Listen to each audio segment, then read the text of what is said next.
Alastar the White Lion has officially been added as an option you can take in regular multiplayer. Previously, he was extended roster only Lord, but now he is available. So today, Pigman's going to be taking a somewhat themed build with him as the High Elves against my Empire. He's got Alastar up on a Sun Dragon. I think he also has a Star Dragon mount option as well, but the Sun Dragon actually, he seems pretty good on. We'll have to kind of compare his stats to some other things. Redran also up in the air. We've also got the Fireborn here. 4 War Lions, very thematic and appropriate here. No Lion Infantry though, instead just Ship's Company to go nice and cheap and wide up front. Lore Master of Hoeth to support them, and he did take the very controversial item here, the Blessed Tome, which I haven't talked too much about. It does seem potentially very strong in niche instances, but it also seems like it might not be. I don't know. There are some ways maybe you can get around this a little bit. But yeah, potentially very strong item. Basically gives Cannot Die an expert charge defense and a little AoE around it. For myself, I've gone with a Master Engineer. We've got the Hammer of Witches. I figured the magic damage cannon would be good against some of the new stuff the High Elves could potentially bring. Yeah, War Wagons as well. Empire Knights, Spearmen, and the Silver Bullets, Regiment Renowned Handgunners. Again, magic missiles potentially going to be very good for me here. Ulrika, currently hiding in the woods. And we're going to get things rolling immediately. The Hammer of Witches, I mean, it does enough damage, I think, to just kill the Fireborn models outright, but they do have physical resistance, so it's another applicable target for the Hammer of Witches. And Cavalry tend to be the best target to shoot at with cannons, because you can just kill their unit models. And with High Elves, you know, their healing doesn't allow them to resurrect unit models, so I can do as much damage as possible to this extremely high value unit at a distance. War Wagons also kind of skirmishing here. I really should pull them to the opposite side of the field so I can be kiting and getting some damage on Alastar as he's crossing, but I do switch the cannon onto him. Dragon seems like a pretty decent threat right now. So, yeah, both him and I think, oh, did the cannon of the steam tank? No, it was not targeted on Alastar. But I'm going to pull the steam tank back, as it seems like he definitely wants to jump on there with his single entities. Bring the silver bullets to bear. Allow their guns to unleash, if they can, at least. Gunpowder units, of course, having a lot of line-of-sight issues right now. Not super promising for 40k Total War, but hopefully they get those issues resolved for that game. But yeah, we're going to do a nice frontal charge with the Empire Knights. Quick hit and run to try and disrupt Pigman's advance here. And then, yeah, also his Lord Alastar and Caradran both continuing to pursue the steam tank. We're going to get War Wagons on a station to try and shoot them down. Little pit of shades here from Ulrika to deal damage to the War Lions and to the ship's company here. But we're kind of drawing his mobility. He's Pigman here, maybe overextending a little bit, trying to get on my ranged units, which does leave his Fireborn open to getting charged from multiple directions by my Empire Knights. The Lions also getting a little bit strung out here. They do actually manage to impact, like, the Cannon Crew, for example. But I have enough Spearmen around that I can kind of throw in some as support here as needed. Pull the Silver Bullets back into position to keep shooting.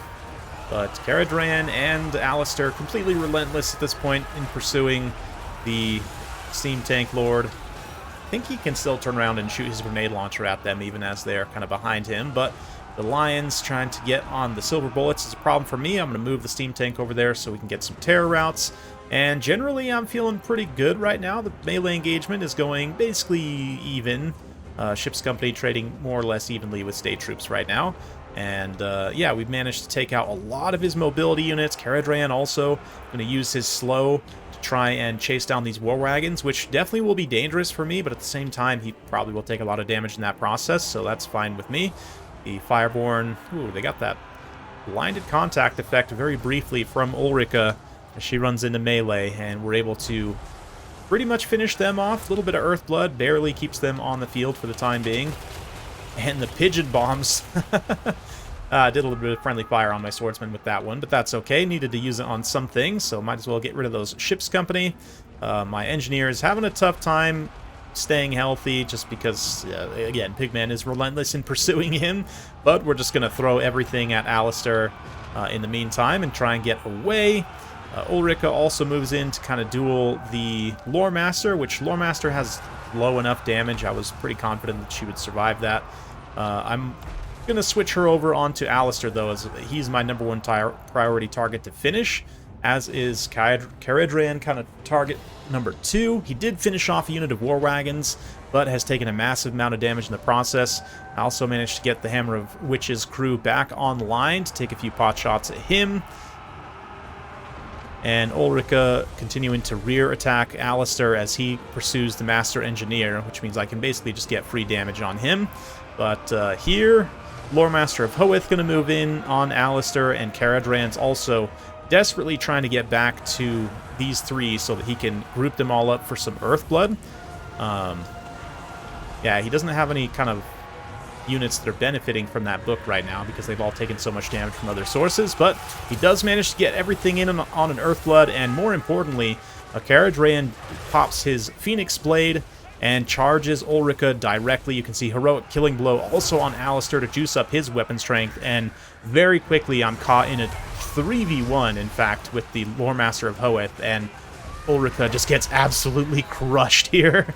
Yeah, I was very surprised with how quickly she died. I guess I shouldn't have been, but I really needed to pull her out of that engagement and screen because she's a very important single entity fighting tool for me to stay alive in this late game. But credit to Pigman here. It looked like he was maybe going to lose the game, but he manages to get all of his single entities together, manages to snipe Ulrika, and yeah, all of a sudden I'm very not confident in my ability to win this game.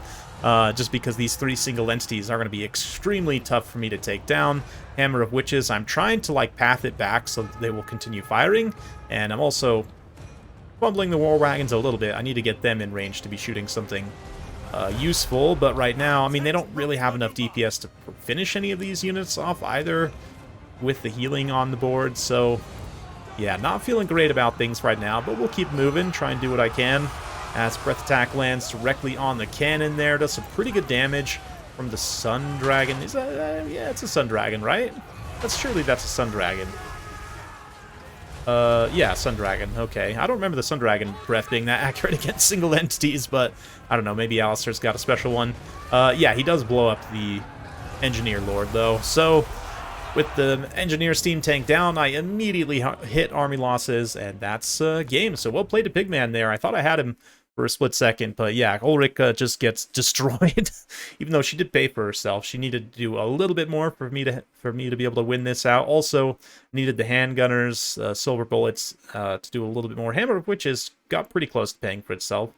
The War Wagons obviously are always a nice addition as well. Empire Knights able to contribute some value. One of them pays for themselves.